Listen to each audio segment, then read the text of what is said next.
Hi guys, welcome back to Bilingua English classes. My name is Manoj Chaudhary. आज मैं आपके लिए लेकर आया हूँ इस वर्ड सीरीज़ की क्लास 10th. जैसा कि आप जानते हैं और अगर आप चैनल पर नए हैं तो मैं आपको बता देना चाहता हूँ. In every video class I give 10 to 12 words with their meaning and right examples.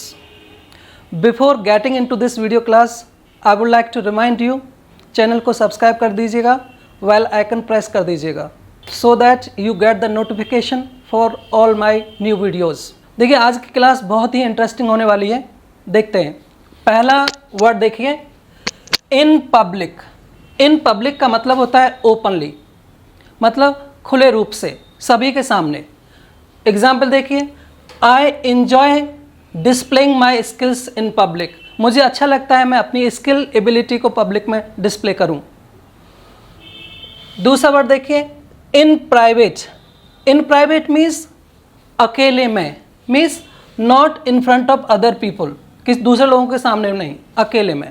जैसे बोलते हैं, क्या मैं आपसे अकेले में बात कर सकता हूँ, तो इसको इंग्लिश में बोलना है. तो आप देखिए एग्जाम्पल मैंने दिया हुआ है, can I talk to you in private. Can I talk to you in private. आप चाहें तो आप इसको ऐसे बोल सकते हैं, can I talk with you in private और पर्सनली. नेक्स्ट पॉइंट देखते हैं, ask for trouble. Ask for trouble का हिंदी बताना चाहूँगा, मुसीबत मोल लेना. मुसीबत मोल लेना. देखिए, एक्ट इन डेंजरस और फुलिश वे, मतलब इस तरह से काम करना जो खतरनाक हो और बेवकूफ़ी भरा हो, उसे हम बोलते हैं आस्क फॉर ट्रबल. एग्जाम्पल देखिए, मैंने कहा कभी मुसीबत मोल ना लें, तो हम बोल सकते हैं नेवर आस्क फॉर ट्रबल. वही मैंने एग्जाम्पल में लिखा है, आप देखिए यहाँ पर, never ask for trouble. Next word है from the scratch. From the scratch मतलब हिंदी में बात करें तो शुरू से, बेसिक से. इंग्लिश में देखें इसको, फ्रॉम द बिगनिंग, यानी शुरुआत से. एग्जाम्पल देखिए, मैं इंग्लिश शुरू से सीखना चाहता हूँ. मैं इंग्लिश शुरू से सीखना चाहता हूँ, ये बात आपको बोलनी है. तो आप ऐसे बोल सकते हैं, I want to learn English from the scratch. I want to learn English from the scratch. मैं मैथ्स शुरू से सीखना चाहता हूँ, I want to learn maths from the scratch. Next word देखिए, at a stretch. At a stretch मतलब लगातार. लगातार मतलब कॉन्टिन्यूसली. कॉन्टिन्यूसली. आप देखेंगे यहाँ पर एग्जाम्पल दिया है मैंने, आप कितने घंटे लगातार पढ़ाई कर सकते हो. आप लगातार पढ़ाई कितने घंटे कर सकते हो, कितने घंटे लगातार पढ़ाई कर सकते हो, इसको देखिए. How many hours can you study eight a stretch. How many hours can you study eight a stretch. आप लगातार कितने घंटे पढ़ाई कर सकते हो. चलिए नेक्स्ट स्लाइड देखते हैं. देखिए वर्ड देखिए, for the sake of. For the sake of का मतलब है के लिए. इंग्लिश में देखेंगे फॉर द बेनिफिट या फिर पर्पज ऑफ. एक एग्जाम्पल बोलते हैं, अधिकतर आपने सुना होगा, भगवान के लिए आप झूठ न बोलें. तो इसी को इंग्लिश में बोलना है, तो आप कैसे बोलेंगे, don't tell a lie for the sake of God. Don't tell a lie for the sake of God. देखिए एग्जाम्पल में वर्ड को पढ़ा रहा हूँ, मैं सारे वर्ड्स का एग्जाम्पल आपको लिखा रहा हूँ. एग्जाम्पल बहुत इंपॉर्टेंट है, ताकि जैसे एग्जाम्पल यहाँ से आप पढ़ रहे हैं उन्हीं एग्जाम्पल्स को आप बोलिए. जैसे जैसे कमांड हो आप खुद एग्जाम्पल बना सकते हैं. Right. Hard of hearing.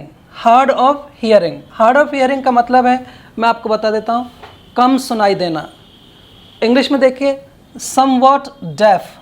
Somewhat deaf. Deaf means होता है बहरा. बोलते हैं कभी कोई आवाज़ लगा रहा, आप सुन नहीं पा रहे हैं उसको, या अवॉइड कर रहे हैं, उसने कहा क्या तुम्हें कम सुनाई देता है.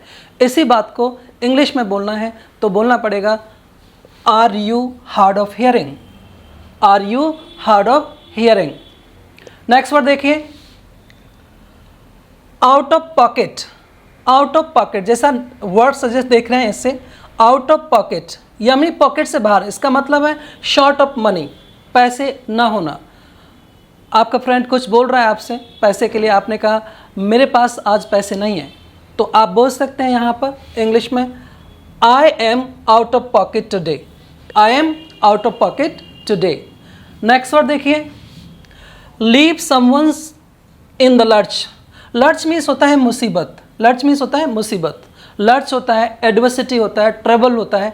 इसका मतलब है किसी को मुसीबत में छोड़ देना, किसी को मुसीबत में डाल देना। तो यहाँ मैंने लिखा है, देखिए, leave someone in trouble. Example देखिए, her friend left her in the lurch.